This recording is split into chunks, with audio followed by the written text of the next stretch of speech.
I'm Hunter. This is the Family Showdown!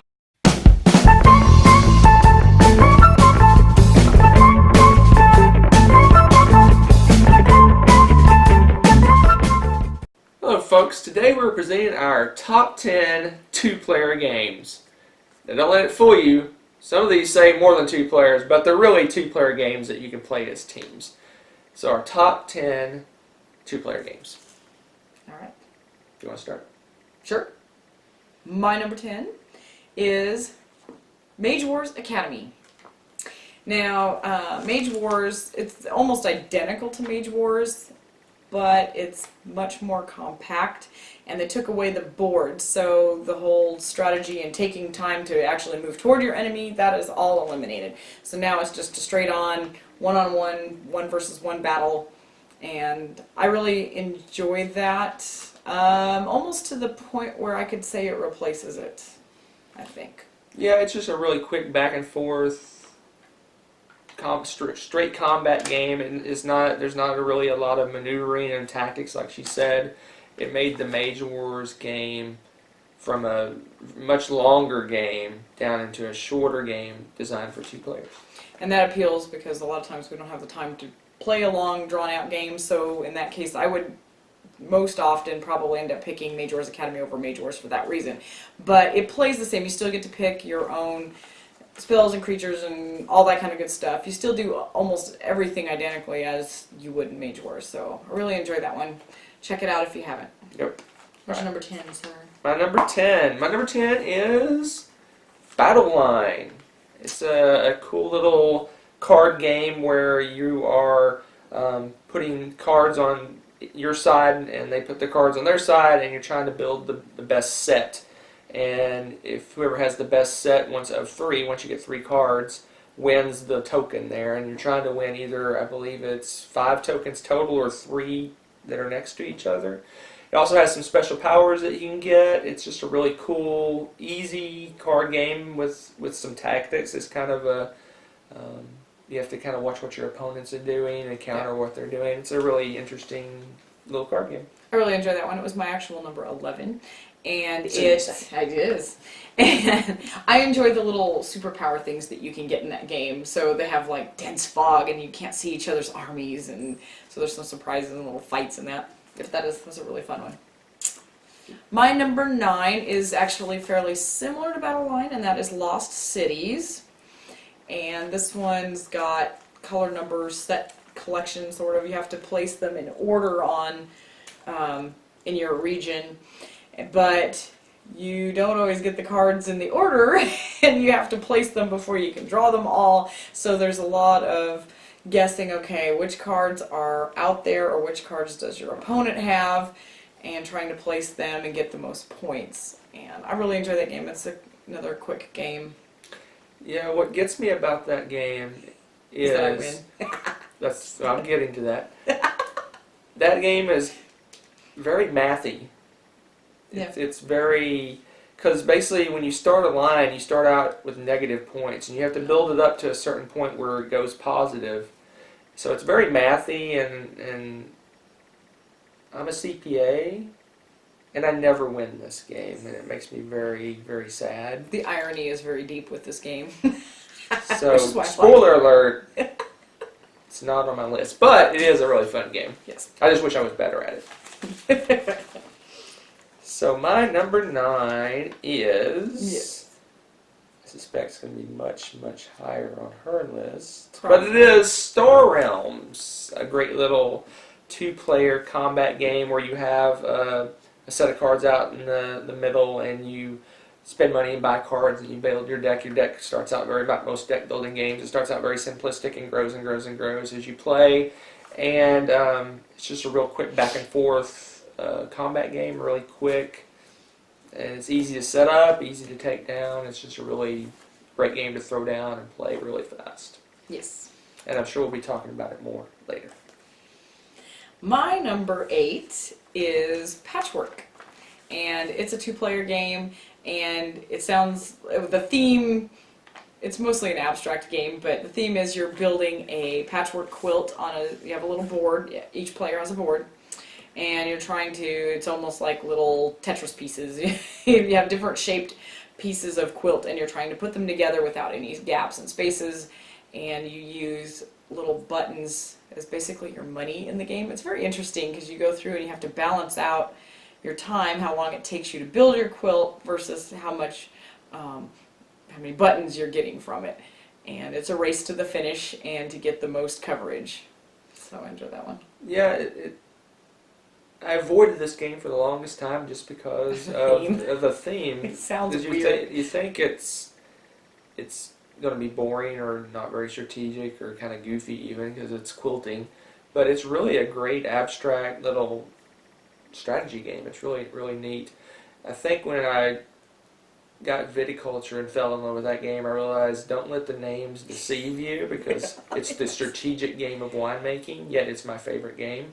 So that kind of let me take a leap of faith and get Patchwork. I really like that game. It's a really good game. Yeah, it is. It's really, and it's so subtle. It's one of those that you can take 5 minutes, learn how to play, but to master some of the strategies, it'll take you several plays, quite a while. And we still, just depending on how things fall, learn something every game. It's pretty fun. Yep. So what are we on, 8? Number 8? Our number 8 is our first crossover, and I suspect we're going to have a large number of these because we don't have a huge collection yet. We don't have a huge collection of 2-player games, and we play a lot of 2-player games. So a lot of the games we play are 2 players. So we tend to play the games we like a lot. So there's going to be a lot of crossovers, I suspect, but that's okay. My number 8 is Mage Wars Academy, Yay! Which I like slightly more than her, but I thought she liked it slightly more than me, so this is a bit of a surprise. But I really enjoyed that game. We've already kind of talked about it a little bit, but it kind of reminds me of Magic in a way because you have your mage and he has hit points, health that you're trying to. The goal is to kill the other person's mage, just like in Magic, except your mage is actually physically in the game. You have a persona that he can actually fight and do things. But he casts spells. He can cast, same thing like in Magic, fireballs, and he can summon creatures and fight each other. So it has that flavor, but it adds dice. And who doesn't like throwing some dice? So it's Magic with dice almost. So I really enjoy this game for all the reasons she said. And I want to mention the dice because I love dice games. So that's my number 8, right? Yep. Okay. My number 7, which I'm sure is much higher on his list, is Dice Masters. Now there's several versions of that, and the 2 that we have that we use the most is the X-Men, and we have the D&D one. And I like the characters for the X-Men the best, but I really like the rules and the way the D&D one plays the best. Is really smooth. The X-Men one, there's so many weird combos and things that you can do. It's almost clunky in a way to me. Maybe because we don't play it as much to get really familiar with it. But I really just, again, it's a dice chucking game, but you don't have to be really good at the dice chucking to enjoy this game, which is me. I'm not very good with the dice. And this one's fun because you get to, it's like a dice collecting game. You're building up your little armies. It's deck building with dice. With dice. Yeah. And like you said, when the dice is, even if you roll bad, you get more money to spend to get better dice. So if you don't get your creatures or your superheroes out, you get more money to spend. So it's kind of a balancing thing. And we have the Avengers too. But that's right. Yeah. We don't really play that one very much at all. D&D is the one we play the most, just because it's really cool. Just love the rules. And you can level up. You have little characters you can level up. They get more powerful. So it's it's like X-Men Plus, and like she said, it's not as there's a lot of weird rules with the X-Men, it seems like. But what I like about it too is that they're different kinds. So if you whatever your fandom is, you probably can find the Dice Masters for it. Yeah, they got Yu-Gi-Oh, they got DC, they got several others are coming out with, I think, Teenage Mutant Ninja Turtles at some point, and so there's all kinds of different sets. But it is the only negative I would say to Dice Masters is that it is collection. You get a base set, you buy a base set, but then you buy booster packs, almost like Magic. But you get a couple base sets, and you've got enough to play the game and enjoy yourself. So you can get into it as much or as little as you want. That's something that is a plus on that too. It's just if you want some of the rare ones and stuff, you're going to have to throw down a little bit of money to hunt them down. Yep. So, all right, your number 7. 7? Yes. A 7 was already mentioned just recently. It's Patchwork, which blows my mind that I like this better than she does, but I guess I do. I just like it for the strategy because it's just kind of add on. I think she mentioned to a certain point, but you're balancing almost 3 different things. You're balancing the buttons, your income. You're balancing the time. You only have so much time before you're done with the game, and you're balancing how much buttons you're getting in. So it's really a balancing act of do I want buttons? Do I want to spend time to get more buttons? It's really strategic. You wouldn't think it would be strategic, but I think it's really strategic in how you do it. And you can, if you don't watch what you're doing, you can end up at the end of the game and half your board's empty, and you get this humongous negative score because you're not. Oh, I want more buttons, more buttons, more buttons, and you're just zooming around the board, and you run out of time, and you're half done with your quilt. So I really like a great game, great 2-player game. Patchwork. Pretty awesome. Awesome. So we're number 6. My number 6 is Jaipur, and I probably could wear Hunter out playing this game. But you know what's ironic? What? My number 6 is also Jaipur. Jaipur. Excellent. Yes.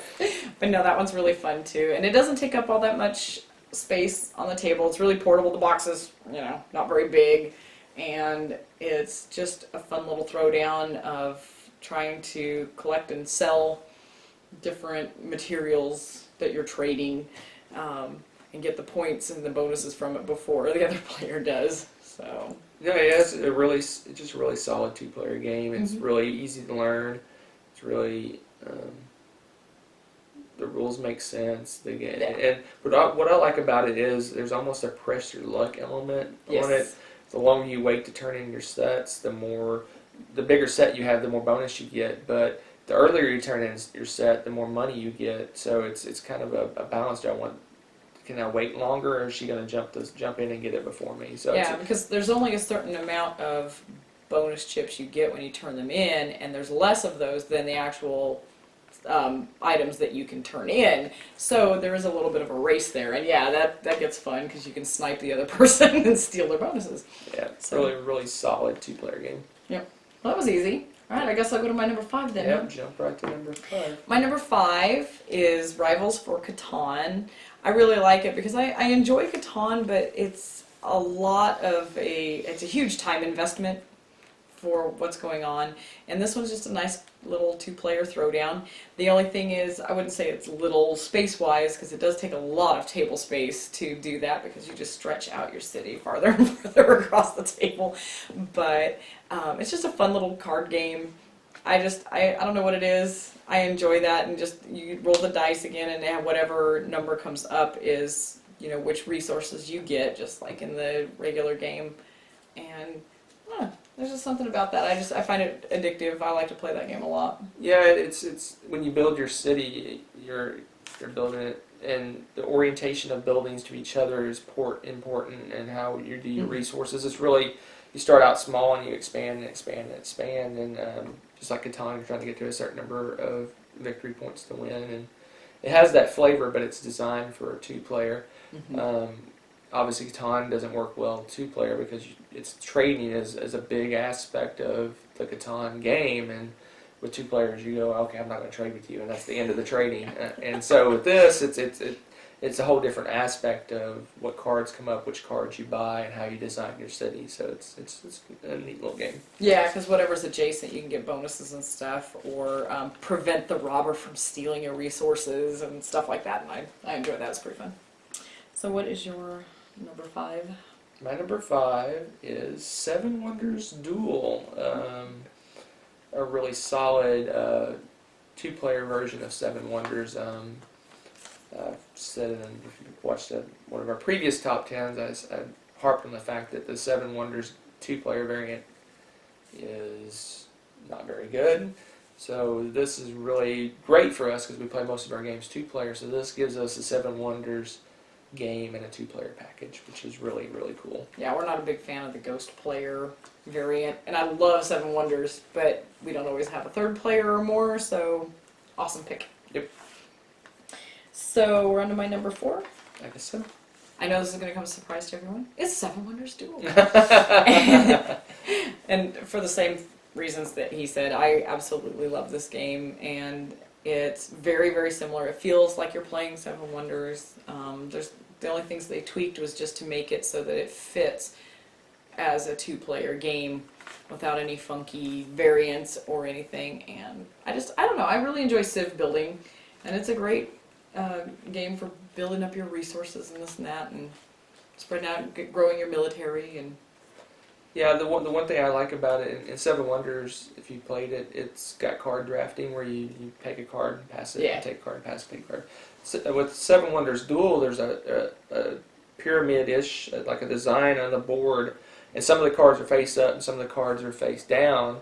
And as you take cards, it'll expose new cards, so it's kind of it's drafting, but everything is in front of you. There's just some hidden information that you can't see until certain cards are bought. So it's a really good twist on the drafting mechanism, because drafting with two players isn't very exciting. You're just back forth. I mean, it doesn't really work out very well. So they did a really cool way of doing the drafting. So yeah, there's so much strategy. Do I buy this and reveal more good stuff for him, or do I wait and make him reveal stuff? And yeah, it's a really, really fun game. Yep, I agree.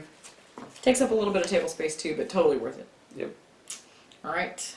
So my number 3.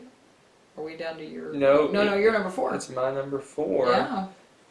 And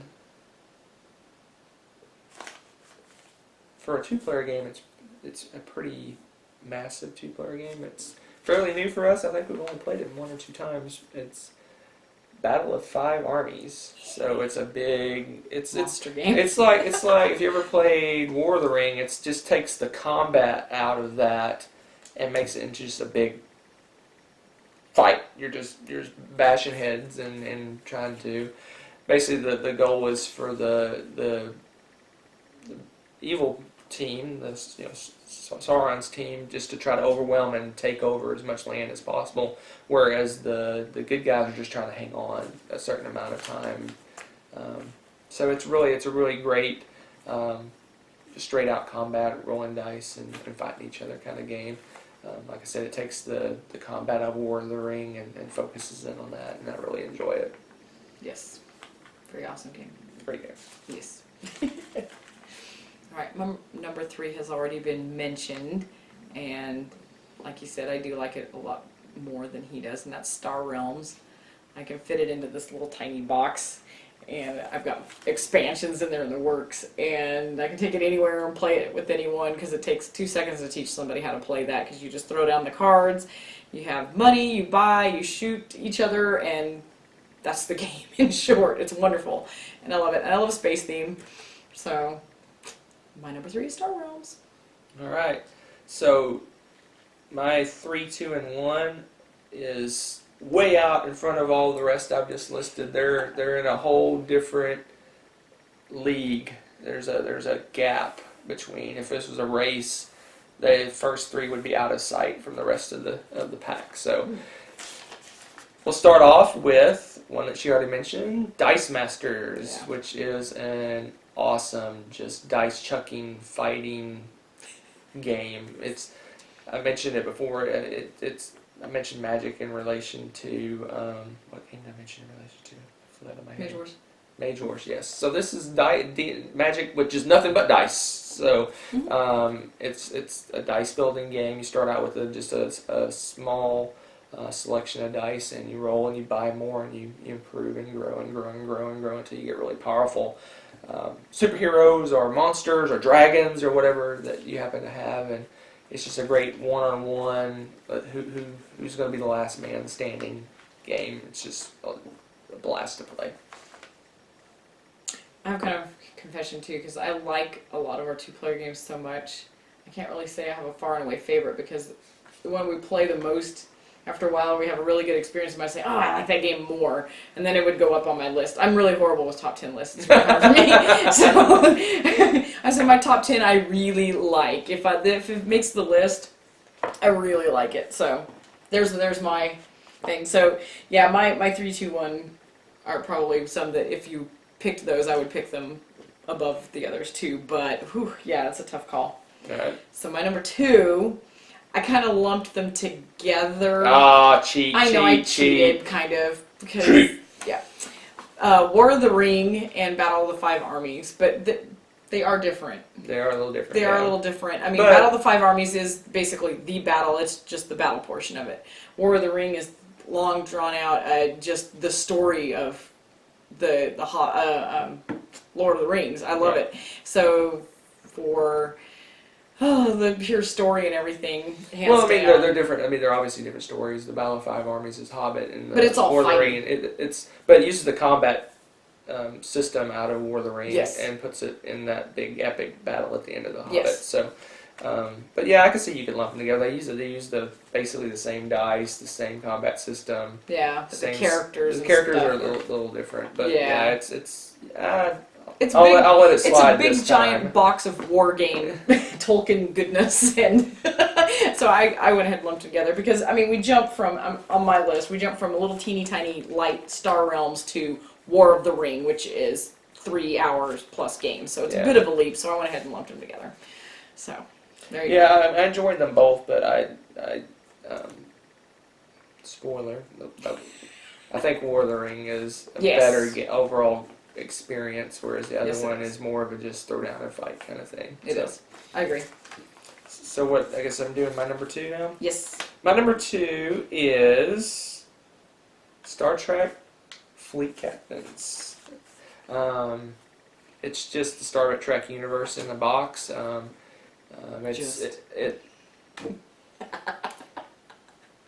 It is Star Trek universe in a box. It's a exploration, it's doing missions, it's fighting, it's everything. And what I even like about it, even though it's not really thematic, you have all the Star Trek series all lumped together. You can have a crew of Picard and Spock and Chekhov and some of those other series I don't necessarily like as much, but they're all, I mean, it's all just, it's everything all lumped together. You have all the different ships, and it's kind of based on the HeroClix system, so they have the little dials at the bottom of the ships that show how much damage and stuff they take, and it's just really, you can try to win through science, you can try to win through exploring, or you can win just by bashing your opponent and getting points that way. So there's different ways, paths to victory. One side plays the Klingons, one side plays the Federation, and you just and there is an expansion for Romulans. We haven't gotten that crazy yet and gotten that, but oh man. Yeah, and he stole my thunder. That's my number 1, of course. Not that this comes as a surprise to anyone who's watched any of my videos, but I love it for the same reasons. We're huge Star Trek nuts, and just to go out, and it's so open. It's just kind of an open world. You can decide to go and explore, and then you're like, this isn't really working for me. I think I'm going to go blow up the opponent, and you can go do that, or just go and explore and do some of the weapons tests and things like that, and see how far you get with those. Because sometimes if you draw a whole bunch of those in a row, if you've got a good crew, it's worth it to go and change your tactics and go do that, and it might change how you win the game that way.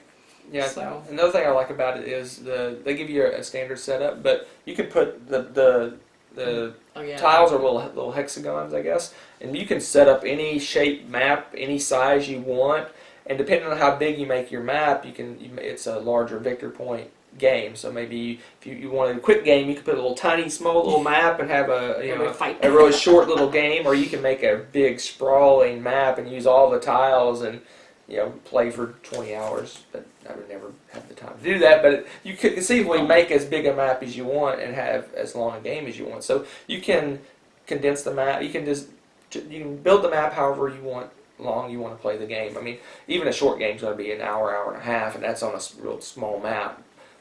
So it's a time commitment. That's probably the only drawback to it. But I love Fleet Captains. So what's your number 1 then? You know what my number 1 is. Well, I do, but they don't. My number 1 is War of the Ring, which I said spoilers earlier, so they even know it's my number 1. And that is... It's awesome. When I was a young lad, I'll tell you a short story. What got me into this world of fantasy and things like that was I read The Hobbit, and to this day it's my favorite book. So Lord of the Rings is obviously the sequel to The Hobbit. That world and those books are just amazing to me. And Yeah. the War of the Ring is the Lord of the Rings in a board game form. What's even more fun about it is you're not led on. You're not. It's not scripted. You don't do exactly what's in the books. Your story may be completely different. You may send the fellowship off in a different direction. You may split them up earlier. What you do when you play the game as the fellowship, you can do anything you want, and you're kind of writing your own story. And at the end of the night, win or lose, you have your own. You've written your own Lord of the Rings book, which is just a phenomenal game. I love it. I do too. So we've had some tiny games, some monster fighting war games, a little bit of everything in between. So hopefully you found a 2-player game that interests you. So check them out.